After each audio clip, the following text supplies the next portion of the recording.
Tauliah mengajar agama. Adakah pelaksanaannya secara terpilih? Benarkah Perdana Menteri ada kuasa campur tangan?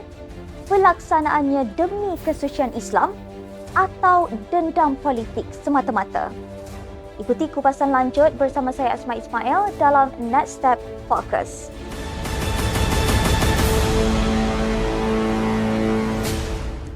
Isu tauliah mengajar agama bukan sesuatu isu baharu dan seringkali menjadi perdebatan umum dalam masyarakat sehingga menjerumus kepada polemik politik. Kebiasaannya polemik ini semakin hangat apabila berlakunya sekatan terhadap mana-mana tokoh pendakwah politik yang diketahui umum aktif berkempen untuk mana-mana parti tertentu melalui ceramah-ceramah mereka. Tidak kurang juga apabila berlaku sekatan atau tindakan tertentu terhadap pendakwah yang dilihat berbeza aliran mazhab dengan beberapa negeri yang juga mencetuskan polemik. Bagi pihak yang terlibat, sekatan mengajar agama kepada tokoh pendakwah terkenal ini dilihat sebagai tindakan politik yang cuba menyekat penyebaran ilmu Islam di negara ini. Keadaan ini apabila bercampur dengan sentimen politik membentuk satu tohmahan bahawa kerajaan pemerintah hari ini adalah zalim, anti-Islam dan liberal sekaligus wajib dijatuhkan. Bagi pihak berkuasa agama negeri pula, tauliah mengajar adalah suatu peraturan penting khususnya dalam menjaga kesucian agama dari diseleweng oleh pihak-pihak yang tidak bertanggungjawab. Selain daripada itu, ada juga pihak yang mengambil kesempatan dalam ceramah mereka untuk menanam kebencian dan perpecahan dalam kalangan masyarakat sehingga ada yang mendakwa hanya pihaknya yang betul dan yang lain salah. Maka tidak hairanlah jika fahaman ekstremisme, liberalisme, khawarij dan pelbagai fahaman atas nama agama mula menular dalam masyarakat kita. Perkara ini juga turut diberi perhatian khususnya oleh Raja-Raja Melayu selaku ketua agama di negeri masing-masing. Sultan Selangor contohnya memberi amaran kepada penceramah untuk memohon tauliah jika ingin mengajar di Selangor.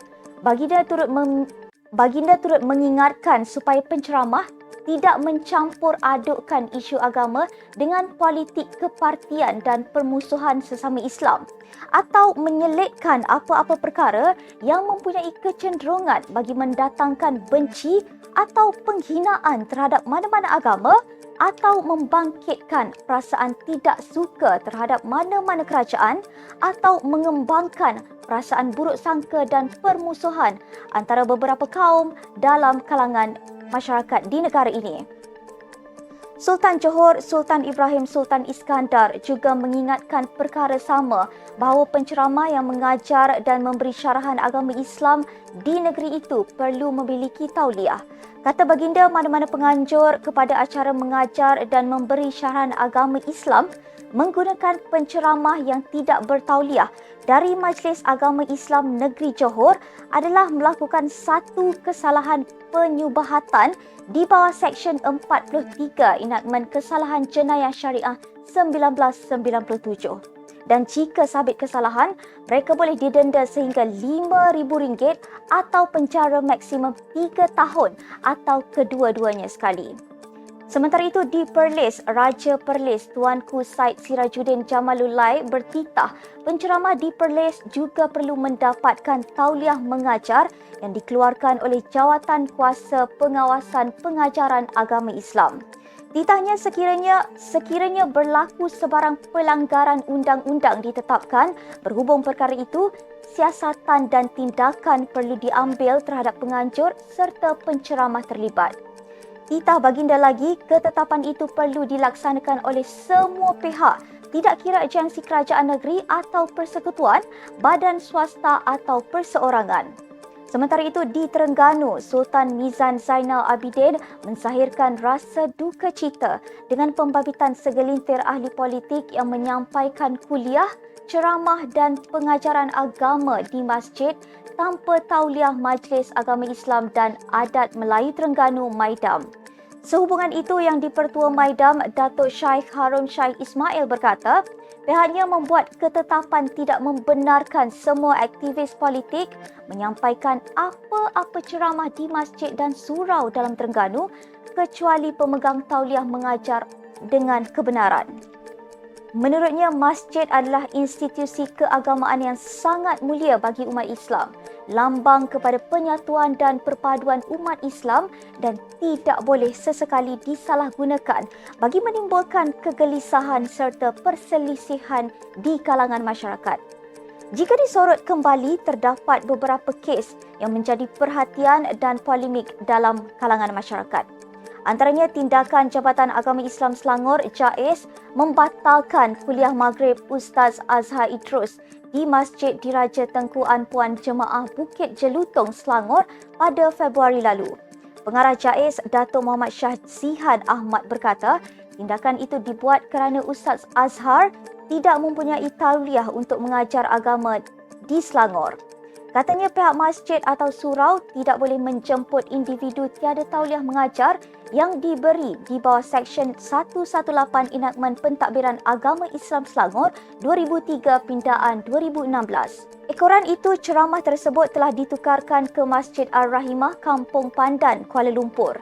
Selain itu, tindakan terhadap pendakwah popular Ustaz Muhammad Wadi Anwar Ayub oleh Jabatan Hal Ehwal Agama Islam Negeri Perlis, JAIPS, pada Mac lalu juga telah mendapat liputan meluas. Menurut laporan, Ustaz Wadi didakwa mengajar tanpa tauliah di Markas Tarbiyah PAS kawasan Kangar, Kompleks Pendidikan Matin Kampung Abi, Padang Macang pada 30 Mac lalu. Sehubungan itu, beliau telah dipanggil oleh JAIPS untuk diambil keterangan yang membawa kepada pendakwaan terhadap penganjur iaitu Yang di-Pertua PAS Kangar Yusaini Yahya di Mahkamah Rendah Syariah Perlis pada September lalu. Dan terbaharu, penarikan balik tauliah mengajar dua penceramah kontroversi iaitu Ustaz Dusuki Abdul Rani dan Ustaz Abdullah Khairi oleh Majlis Agama Islam Selangor MAIS kerana didakwa penlibatan aktif mereka dalam politik, sekali lagi menimbulkan polemik. MAIS menjelaskan langkah menarik balik tauliah mengajar agama Islam bagi aktivis politik di negeri ini adalah selaras dengan titah Sultan Selangor, Sultan Sharafuddin Idris Shah yang tidak memperkenan tauliah mengajar agama Islam diberikan kepada mana-mana ahli politik. Dusuki dalam kenyataannya bagaimanapun mendakwa MAIS berbohong berhubung alasan itu malah menuduh pihak berkuasa agama itu cenderung menjadi pemecah belah umat atau menjadi ejen kepada gerakan liberal. Menjawab tuduhan itu, pengerusi MAIS Tan Sri Abdul Aziz Muhammad Yusof mendedahkan daripada siasatan yang dibuat dan pengesahan tapisan keselamatan pihak polis Diraja Malaysia, MAIS mendapati Dusuki tergolong dalam aktivis politik. Menurut beliau lagi, larangan tauliah kepada aktivis politik juga bertujuan mengelak berlakunya penyebaran propaganda politik yang berunsur fitnah dan kebencian kerana ia menjadi punca perselisihan dan perpecahan dalam kalangan masyarakat Islam. Untuk rekod, Dusuki juga telah beberapa kali kalah saman di mahkamah atas dakwaan memfitnah. Sementara itu, Perdana Menteri berkata beliau tidak ada kuasa dalam urusan tauliah mengajar agama kerana urusan agama adalah di bawah kuasa Raja-Raja Melayu. Menafikan beliau campur tangan dalam urusan itu seperti didakwa pihak tertentu, Datuk Seri Anwar Ibrahim berkata, keputusan yang dibuat Raja-Raja Melayu bagi memelihara institusi masjid agar tidak dijadikan medan politik sehingga memecah belah masyarakat terutama umat Islam di negara ini. Begitu juga Menteri di Jabatan Perdana Menteri, Hal Ehwal Agama dan Cakim yang menafikan campur tangan mereka dalam hal ini. Menurut mereka, tauliah mengajar agama Islam tertakluk di bawah bidang kuasa pihak berkuasa agama Islam di setiap negeri, berpandukan kepada undang-undang, peraturan dan prosedur sedia ada. Katanya semua pihak perlu akur dan menghormati sebarang ketetapan yang sudah diputuskan pihak berkuasa agama Islam di peringkat negeri. Untuk rekod, di Selangor sahaja setakat April 2023, seramai 5,711 pendakwah diberi tauliah mengajar agama Islam. Menurut Jais, daripada jumlah tersebut, seramai 3,922 melibatkan pendakwah lelaki, manakala selebihnya 1,789 merupakan penceramah wanita. Tidak dinafikan sangat ramai penceramah yang tawaduk, ikhlas dan hebat dalam keilmuan dan penyampaiannya. Namun ada juga yang mengambil kesempatan di atas ruang yang diberikan untuk menyebarkan propaganda politik mereka sehingga menimbulkan perpecahan dalam masyarakat. Selain itu, umum juga mengetahui Lembah Kelang adalah lubuk duit bagi sesetengah pengkuliah. Jika sekatan dibuat, sudah tentu akan membangkitkan kemarahan sesetengah pihak, khususnya pendakwah yang sering dikenali sebagai Ustaz Sampul yang melihat tindakan itu sebagai cubaan menyekat periuk nasib mereka. Apapun, masyarakat wajar dijauhkan daripada elemen perpecahan politik kepartian dan dari dakwah ustaz berlabel penunggang agama. Jangan lupa follow Facebook Nextstep Malaysia dan subscribe YouTube Nextstep TV. Nextstep Malaysia menjangkau informasi mengorak inspirasi. Saya Asma Ismail. Assalamualaikum dan salam sejahtera.